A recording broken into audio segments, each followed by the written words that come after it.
guys, welcome back to the Insect Nerd, where I talk about insects and animals. I do keep mostly insects, probably about 60% of insects and 40% of different animals. Well, sort of 2 or 3 different animals. So before we start this video is obviously about, if you know what this is, it's a Crested Gecko. He or she, I'm not sure yet, and I will go further into why I'm not sure if it's a he or she. Further on, Pharaoh is the main sort of thing we will talk about in this video. We will talk about well, care for baby Crested Gecko. So just to sort of update you on what's going on. So before Christmas, unfortunately, after Christmas, my hamster my hamster passed away.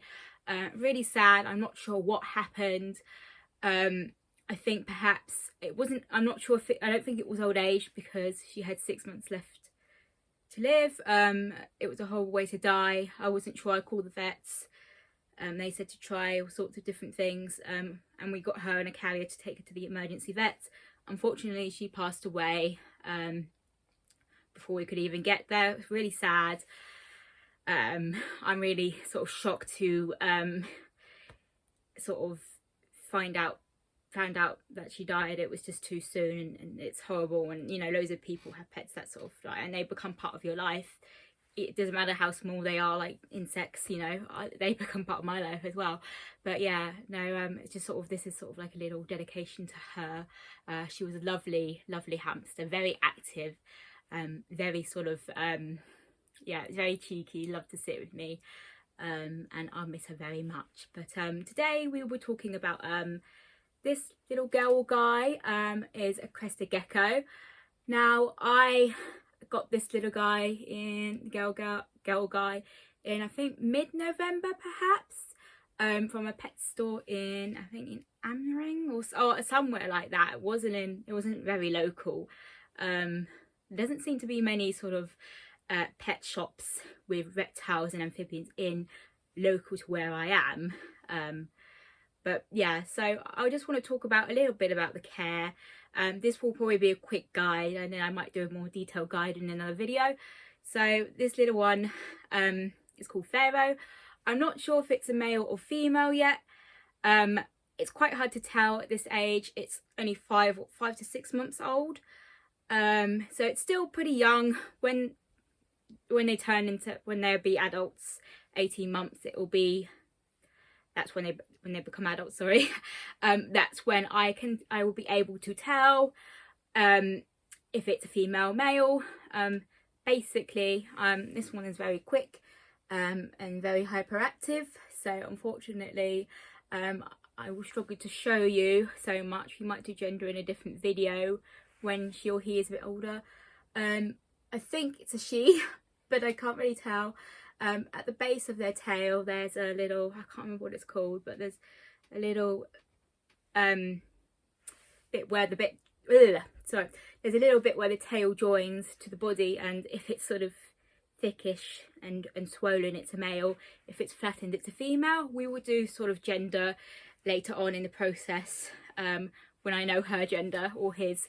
I'm assuming it's a her at the moment. Pharaoh is sort of a gender neutral name. Some people are thinking it might probably be more male, but I really like the name for her or him, because it's just, you know, their skin is amazing and it looks very Egyptian like. You're loving the camera, aren't you, babe? So care for babies, let's sort of start with sort of the most important thing is accommodation. So when housing one of these, people do recommend you use a cricket pen to start with, so they can find their food. Because mine was a little bigger when I got it, and because I couldn't get the heat in properly into the cricket pen, like the lights. I couldn't put the light canopy on top of the cricket pen because it was a bit small. Personally, I found it a bit too small for this little one. Or not so little one. The others that were in there were actually much smaller. This one wasn't a fresh baby. It's been there in a few months, and I had a spare vivarium that I had my leaf insects. I don't have all my leaf insects anymore. I have baby stick insects and things, but I'll talk about that in a different video. But yeah, so yeah, I put it in a 45 by 45 by 45 centimeters vivarium, which some people will say is a little bit too big, and I do sort of agree with that. However, I feel it's got enough space to explore, and in the wild they'd have to learn to explore and find their food anyway, mostly on their own, due to the fact, you know, they don't have us to help them. But yeah, I mean, she's pretty good at finding her food by herself. Aren't you lovely? So the enclosure, unfortunately, is not in with me at the moment. It's in my room. This is the spare room where I keep all my beetles and my beetle grubs and all the other stuff that I will love to show you at some point. But yeah, I will probably put a photo on the screen when I edit, and you can have a look, or maybe on my website. I will do some sort of gecko care. I'm mostly insect based, as I said, but however, I do love amphibians and reptiles, sorry, but I'm just called the insect nerd because I'm very nerdy about insects. So I know it's a bit confusing, but there we go, tough luck. But yeah, no, so it's in a vivarium, so I can see it, I can make sure, I can health check it from sight, but also physically I can pick it up, and we will go on more about health checking and gecko health in another video, but this is just a general guide.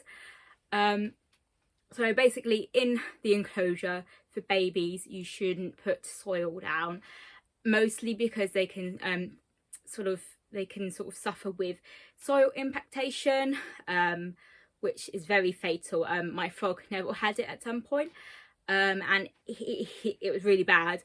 So baby animals should really be put on kitchen roll, and you know, we all made those mistakes, and that's why it's good to do extra research and sort of, you know, sort it out before the worst happens. But yeah, so I put kitchen roll, spray the kitchen roll to create a humidity. I wouldn't put sphagnum moss in there either, because again, a choking hazard. At this stage they're not really eating oh sorry, we're going to die in a minute, sorry.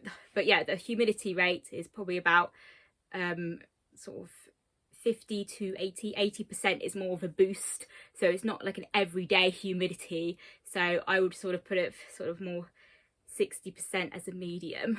You can't have it too humid, but you can't have it too dry, because the poor little guy or gal will struggle to shed. Temperature wise, hot end, you need a hot and cool end like with amphibians and reptiles. My front temperature has got a heat mat. The heat mat at the front, the heat is sort of in the range of 26 degrees Celsius, and at the back will probably be 23 degrees. Don't boost it any higher than 26, maybe occasional boosts of 28 degrees Celsius, but it can't be a constant gradient, just like with the humidity. Humidity can't be constantly 80%. But yeah, sort of nice temperature, not too hot but not too cold either. I'd keep it in probably not next to a window. That's kind of common sense, but I'll just say it anyway. I do keep my mantis next to a window, but it's a ghost mantis, and the heat mat's pretty good. I do have a heat mat, but I don't put the heat mat right underneath the kitchen roll. Don't do that, that would be too hot. I put it underneath the tank. You can also put it on the side, but I wouldn't really recommend it, because actually it could probably burn him, because they do hang, or her, because actually they do hang onto the glass. Sort of food wise, you sort of feed them like a Pangea mix, or so it's special commercial gecko foods you can get. Please don't feed them baby food, because so many people have fed them baby food, and unfortunately it's made them sick, and they haven't survived their sort of 10 to 15, 20 years of life. Sometimes they can live longer in captivity, which I find really, you know, it's really interesting, isn't it? But I haven't got the packet with me right now, but I've got sort of like, it looks a bit like baby food. So this is from last night. I'm yet to do more tonight. You can feed them I feed mine every day, because it recommended it, but every day or every other day is sort of recommended. They don't eat much as babies. If they are sort of still struggling to find their food, or if you're a bit soppy over your little one, which I am, I'm a soppy mum, so sometimes I do like to hand feed her. I sort of get a teaspoon and put it near her mouth, and she licks off the spoon, or sometimes I put it on my finger and put it near her, and she does go for it, but it's more if I put it on her snout and she licks it from her nose, which is not great, is it? She's a bit clumsy. But yeah, they're lovely animals. Honestly, they actually are very easy to look after for, you know, for reptiles. People are like, oh, I want a bearded dragon, they're cool, and actually apparently they're easy to look after. But I actually feel crested geckos, having some background in animal care, so I went to Plumpton years and years and years ago, that we're talking a very long time ago, and so we care for all sorts of exotic animals, including bearded dragons, and actually the temperature gradient for them is much higher than these guys, and actually well, you know, they're probably more suitable first reptile. But yeah, so enclosure wise, just a nice sort of little simple setup. Obviously you want some hides in there as well, so this is a really good hide that she absolutely loves, don't you? So it's like a cork or bark.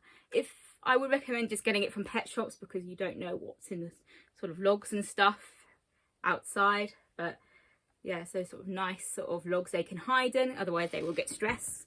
They are nocturnal, so they will hunt for food if you give them locusts later on in their life. I would give them locusts to start with. This one's not on any live feed at the moment because it's still a bit young. I have tried, but it hasn't been keen, but hopefully I'll try tomorrow and then maybe update you on it. But yeah, so sort of like a little hide, or so I showed you the food bowl. With the food mix, I forgot to mention, you've got to make it a bit thick, but not so thick. This is thickened a lot because obviously it's from last night, but make it thick enough so, you know, it's sort of like baby food texture. And they only eat a little bit, so don't worry about doing the full bowl. And then they need a water bowl on like a little canopy thing.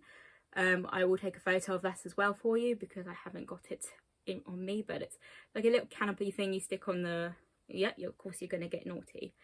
So that's a water bowl, and you put that on the and the food on a little canopy thing that you stick to the glass. I will show you mine. I actually love it, it's great. It's not for you, it's for me, isn't it? But yeah, that's for them to eat and drink. And you can also spray the leaves as well, because they will drink from the leaves, and I suggest you do, just in case at first it can't find the water, or just to reassure there's extra moisture there for it to drink from. But yeah, so when you first get them, obviously you have to give them time to settle in. Do not just go straight away and pick them up, because that will stress them out like any other animal. I will leave them about 2 to 3 weeks to settle in their new habitat. Obviously feed them, give them water, check on them visually, but please don't pick them up. And then just slowly take them out and sort of let them, when you handle them, let them, I mean, if they do get really feisty, you can pick them up around the body, but be very gentle. You don't want to stress them out. If you stress them out, they will drop their tail. And with crested geckos, they cannot grow them back. And that's okay. Sometimes they do get stressed for no reason. Not no reason, but sometimes they just drop their tail for no reason. Which, you know, not many people know. And they still live a quality life. However, I would be very careful anyway, because it's their tail, you know. It's not, if you had a tail and somebody stressed you out and you dropped it, you wouldn't be very happy, would you? But yeah, just sort of gently. She's quite feisty, so I'm going to just let her wander. But they jump as well, so just be aware. If you don't like jumpy pets, this one might not be for you. However, I kind of love a naughty pet because it makes life interesting. She's gorgeous, isn't she? But yeah, so when after a few weeks after all, you know, the settling in's done, I would get a electric scale, like a little one, or a kitchen scale, and give it away in grams. So she is about 10.52 grams now. So she was, when I first got her, I think 5